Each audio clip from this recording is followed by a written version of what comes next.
Well, good morning, and I want to thank a lot the organizers for this invitation, and I also want to remark how stimulating was to listen to Gitanjali Dang because of the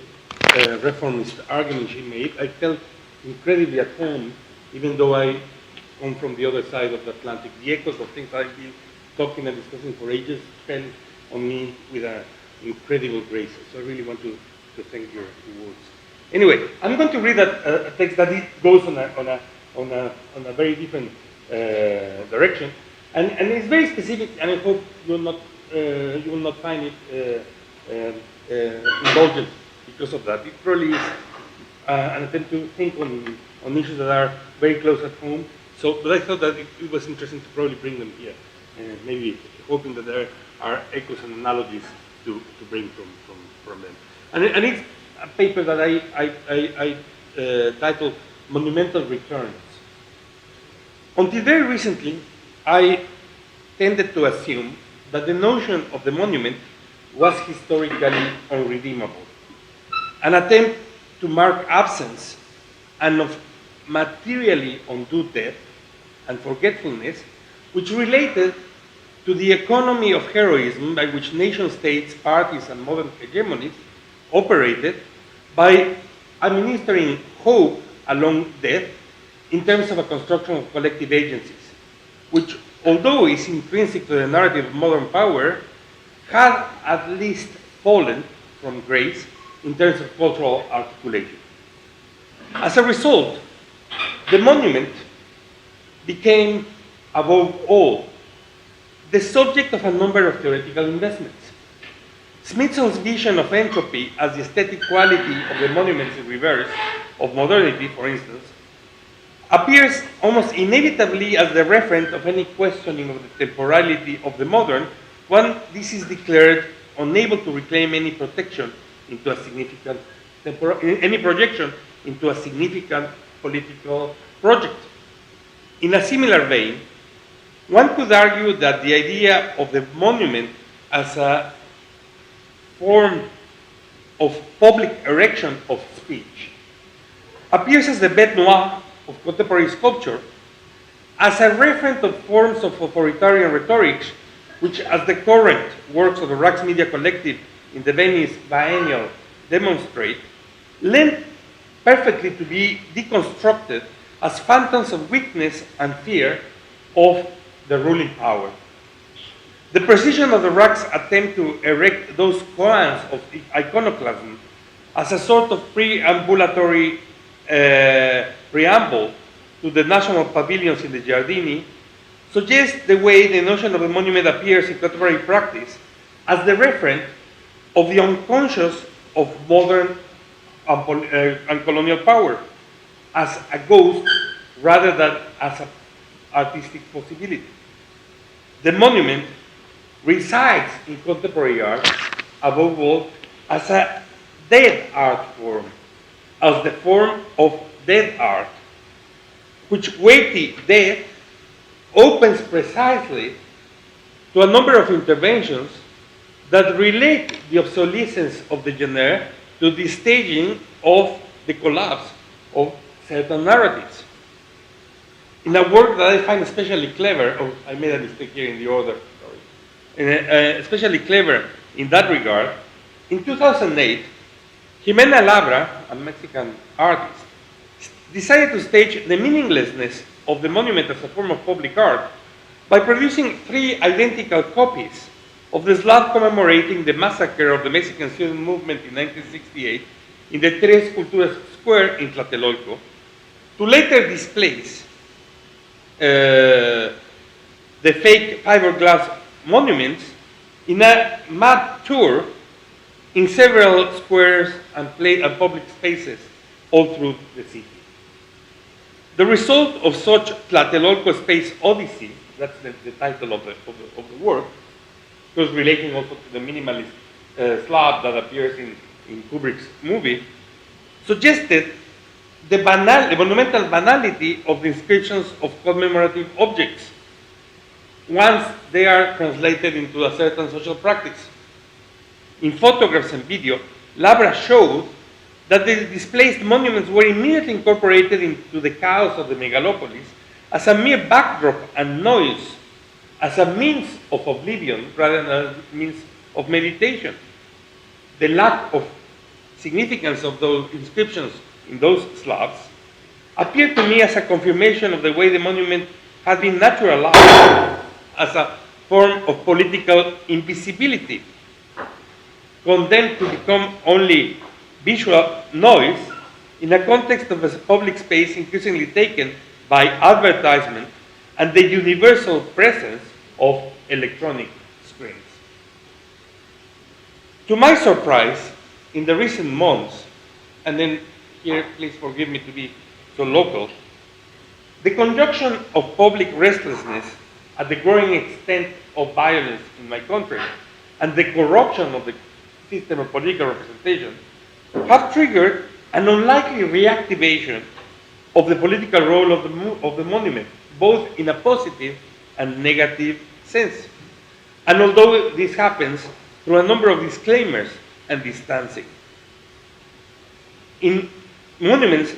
have been politically charged in Mexico in ways that go very well beyond the restricted circuits of contemporary art and theory. For instance, there is the question that Elena already alluded of the huge public debate provoked by the erection of official monuments. I was particularly surprised at the uproar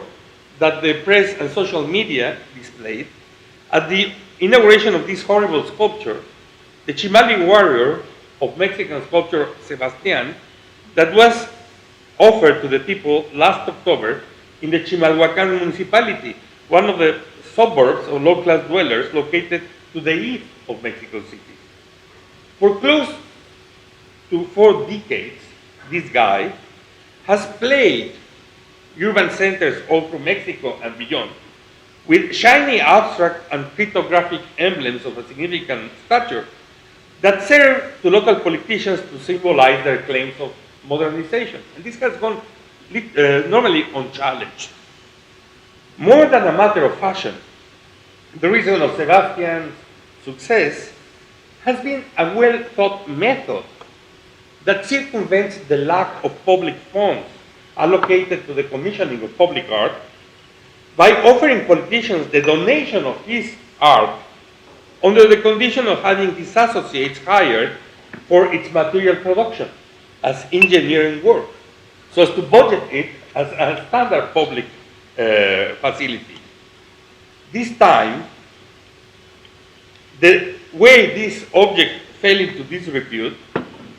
was partly due to the ridiculous appearance of the statue that people find very redolent, as you can see in this image, of the characters of Japanese TV series, but also it epitomized the arbitrariness by which city administrators decide on the objects and marks of identity of urban dwellers that for the first time appeared as a questioning not only of the lack of public art policies in the country, but also as one very visible, very tall, very red symptom of the failure of democratic management in the country as a whole. In parallel, a number of activist actions have emerged. Let me see if I can jump here. Have emerged in different contexts since the 2012 federal elections, where national symbols have been turned into means of expressing anger or political mourning. And this is probably a little bit of a too festive image, but it embodies these flags that you can see in the back. Performance artists such as Cesar Martinez Silva started to accompany the demonstrations against the official candidate to the current president, Enrique Peña Nieto, in 2012, with interventions that covered statues in the streets with supermarket plastic bags, both alluding to the shame the heroes ought to feel about the situation in the country, and therefore activating their ghost quality, because they actually were, for the first time, conceived not as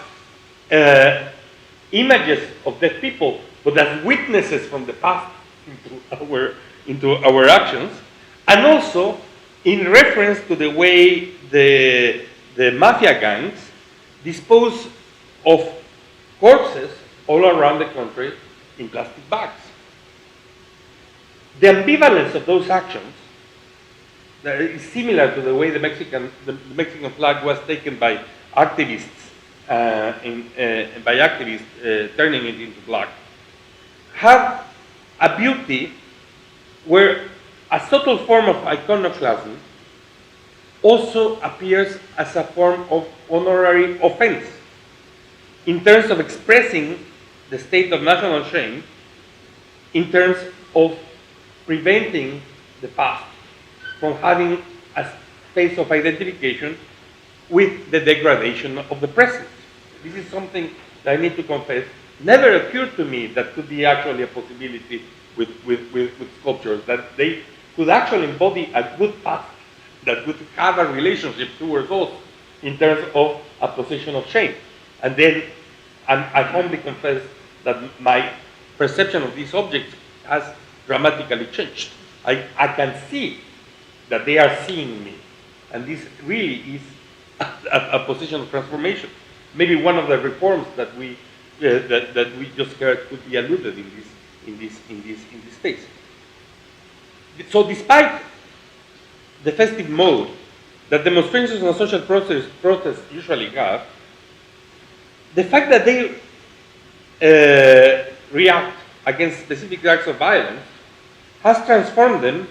also in processions of public mourning, both in terms of the specific people that are killed and in terms of the description of our social and historical conjunction. The prevalence of black amongst the people in the street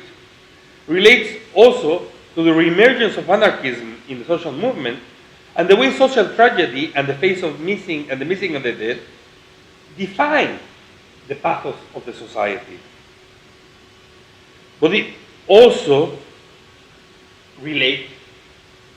to a rebirth of a kind of iconographic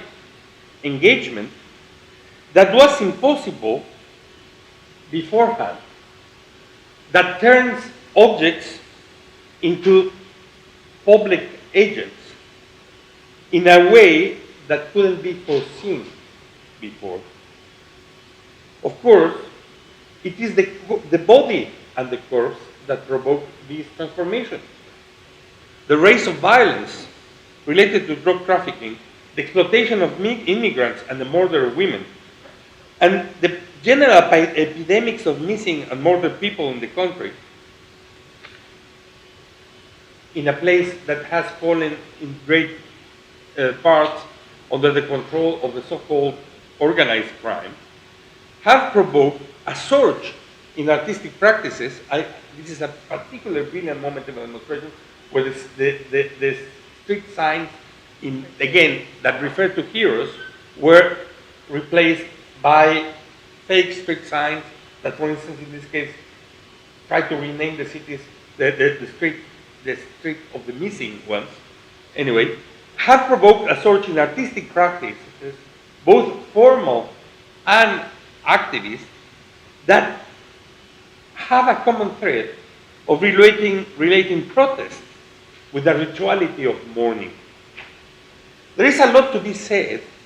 as my colleagues today will do, and as Elena just did,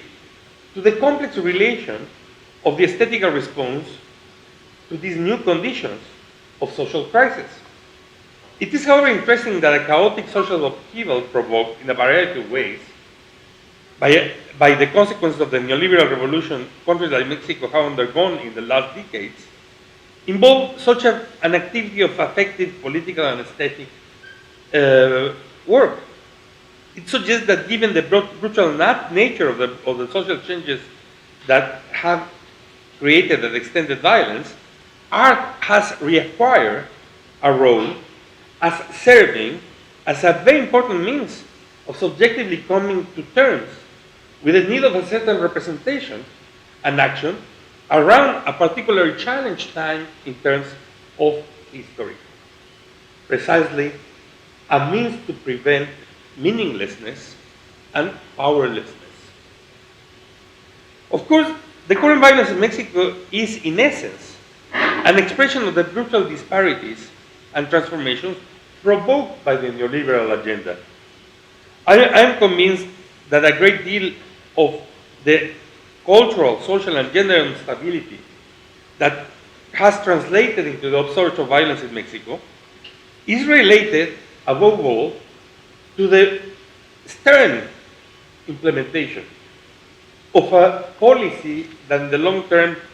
pursued the deprivation of the poor masses of the South to integrate them into the global market in terms or in the guise of cheap and dependable labor. So rather than the failure of the judiciary system or the corruption of the government, the rise of the criminality in the South is an expression of the deregulation of the neoliberal market. But what are the mafias if not the tenets of a radical privatization that has its extreme expression in the privatization of mass murder and mass graves as means to manage new forms of slavery. So despite operating in opposite directions, social protest and violence relate to the void of a space for a politics of emancipation. In a time where the ideology of the sovereignty of the marketplace has cancelled any other kind of politics, especially that relates to the questioning of the course of development. Let me just jump quickly to say that last September 26, 2014, all those factors coalesced in causing the worst mass crime and human right violation that has taken place in that country since 1968, in the disappearance and probable killing of 43 students of the normal school in Ayotzinapa, Guerrero, at the hands of the unlikely but very neoliberal mixture of the municipal police of the Iguala city and the members of a mafia gang. The fact that the participation of the police in the disappearance of the students could be documented by video provoked a situation of extended upheaval. Now, let me just tell you quickly that a few weeks ago, 7 months after the crime, a collective that deliberately tried to remain anonymous decided to erect what they dubbed as an anti-monument to the missing students. A number 43, cast in iron, painted in red, as banal as that is around 3 meters tall, that was preceded by a plus sign as a sort of hashtag mark in the street, that was placed defiantly in the Reforma Boulevard, the site of the accumulation of the most important monuments of the country. The manifesto that accompanied this unauthorized erection, sorry for the pun, claims that this plus 43 is an anti-monument because its purpose is not to serve as a memorial, but as a claim into the future. According to this anti-monument ought to stand in place as a reminder of the duty of the government to locate the missing students and the other 30,000 disappeared people in the last years. But that it promises to be removed once those disappearances are cleared. In other words, it is presented as a continuation of the protest, as a sit-in, as an occupation of public space that takes a stance and interpellates the authorities, rather than as a mere symbolic form aimed to populate the historical memory of the population. One might think that the claim that this monument is not a monument is weakened in practice, because this object is meant to stay. In a way, I want to probably throw a little provocation by claiming that the neoliberal reduction of our politics to a politic of mourning and memory is also involved in this object.